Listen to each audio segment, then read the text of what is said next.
Yes, good morning, and thanks for making the opportunity available, Capital Network, to myself. My name is Richard Brescianini. I'm an Executive Director of Heavy Rare Earths Limited. We're a newly formed company that listed on the Australian Securities Exchange on the 24th of August. So we're recent. This particular slide shows our capital structure, and under the banner of Corporate Snapshot, you can see we've got 68 million shares on issue. Our market cap is a very modest $11.6 million as at yesterday's share price of 17 cents, with an enterprise value of $5.6 million on the basis that we raised $6 million at IPO.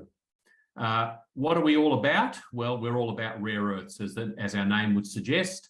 Rare earths are used in the manufacture of rare earth permanent magnets, and we see currently ongoing supply-side issues and forecast demand-side strength in both e-mobility, that is electric cars, hybrid and battery electric cars, and wind power, which contains rare earth permanent magnets in the wind power generators.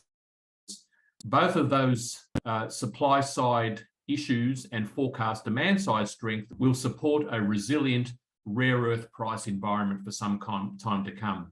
We've assembled a strong team. Myself as an executive director, I have about 14 years experience in rare earths and 35 years experience in exploration and mining. We have John Byrne, our non-executive chairman, who's very well known in capital markets and is a person very closely aligned to my thinking in that we want to get things developed.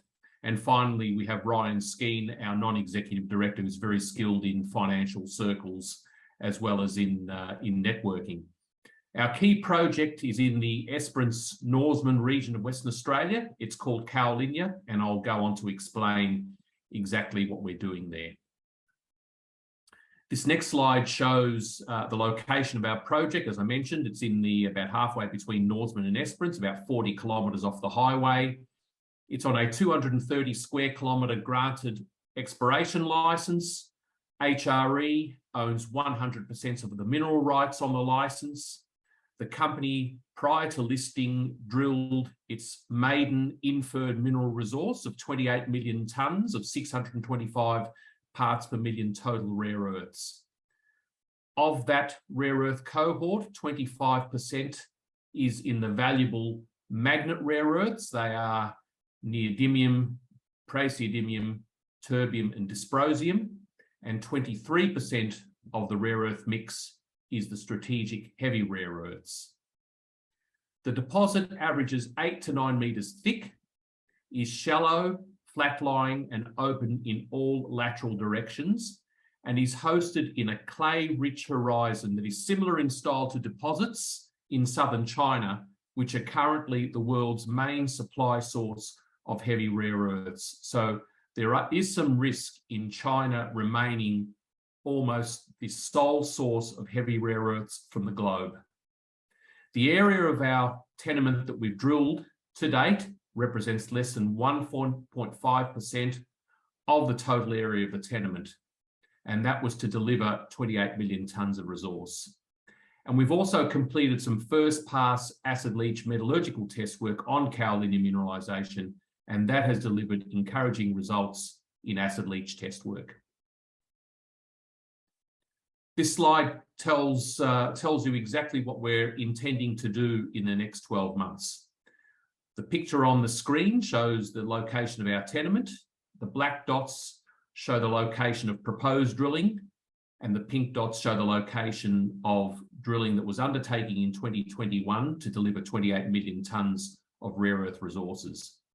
The company has commenced during mid-September a resource expansion drilling program of up to 10,000 metres in 330 shallow air core holes, which is initially focused in the southeastern part of the tenement. You'll see the grid down to the southeast of the southern part of the resource.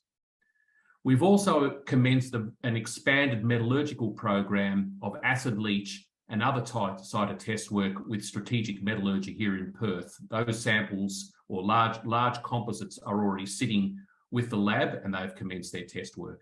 No results have been delivered to date. Our aim is to establish two things in the program over the next 12 months, and that is to establish a resource inventory and also a corresponding metallurgical process that can support the potential development of a long-lived rare earth operation. That's the bottom line. You'll have to deliver quite large resources considering the modest rare earth grades in the ground, and you'll have to deliver a metallurgical flow sheet that can recover rare earths with such efficiency that you can make a reasonable margin in the sale of rare earths. So that's really our aim over the next 12 months, and we've just commenced that journey. In addition to our resource expansion drilling program, you can see on the map that we have some regional drilling traverses also planned, which are meant to generate new target areas for ongoing resource expansion work. That's it from me at this point in time. Once again, I really appreciate the Capital Network's opportunity to present here today, and watch a little bit more of what we do on our website and other platforms. Thank you very much.